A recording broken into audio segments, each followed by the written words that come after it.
нерви лабави, не гепи кабели, гепи кавари. Като стрида в маршрутките, аз съм сам държавата на проститутките. Колега, помниш ли на стената любим портрет? Немаше го още 24 часа, немаше ни GSM и ни интернет. Азис беше само Васко педераса. Немаше ги още и бандеролите, немаше и кръвта в соболите. Цените още беха идеални, абсурд не беха толкова комерциални. Сега амортисьорът ти тропа, говориш ми за залеза на хип-хопа. Виде ми се, колега, че си паднал по гръб, от коза съм станал малко тъп. За тия години от идола 4 декара, менеджера ни тръгна да вика лекара. Викам: господин продуцент, my friend, дай ми пара, искам турне като на Куко Бенд. Дай ми един от уния партийни куфари да купа на 5 будки мини купари и портмонето ми да е претъпкано вместо тухо. Дошъл съм за нещо сухо. Знаеш какво? Аре само да не ме занимаш. Дедо Господ май нема да ми прости. Дай ми всичката пара на света, колега. Не ме занимай с глупости, бе. Знаеш какво? Аре само да не ме занимаш. Дедо Господ май нема да ми прости.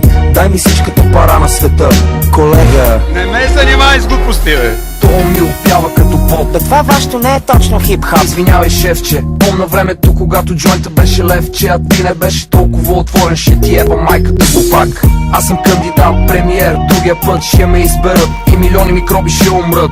А до тогава как да си гледам кефа, бе? И ти и аз знаеме кои са шефове. Некои клюки са от рошеви будки, некои куки май са много лоши мутри. Марихуаната ли ти е крастата? Дай ми некой лев за бензин на астрата.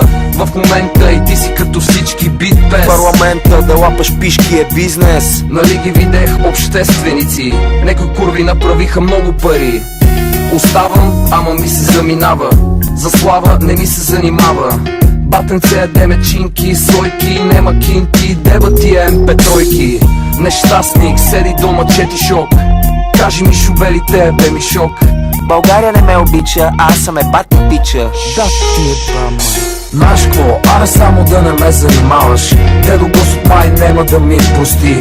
Дай ми всичката пара на света, колега. Не ме занимай с глупости, бе. Знаеш какво? Аре само да не ме занимаваш. Дедо Господ май нема да ми прости. Дай ми всичката пара на света, колега. Не ме занимай с глупости, бе. Правя мръсни песни, ама не ги въртите.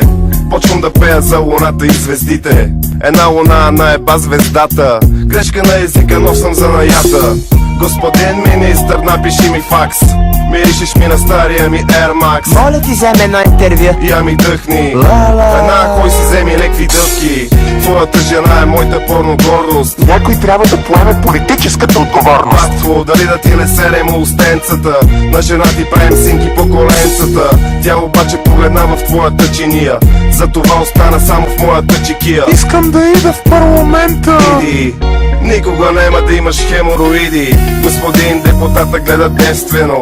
Естествено не шмърка нищо ефтино. Селото се оказа тъкмо в града. Белото им показа тъмната страна. Дали ви правя нещо като песнички пея или ям трохите за да оцелея? Боже, давай нагоре и нека е грях. Искам некой ден да сера на тях. Знаеш какво? Аре само да не ме занимаш. Дедо Господ май нема да ми прости. Дай ми всичката пара на света, колега. Не ме занимай с глупости, бе. Знаеш какво? Аре само да не ме занимаш. Дедо Господ май нема да ми прости. Дай ми всичката пара на света, колега. Не ме занимай с глупости, бе. Нямам време.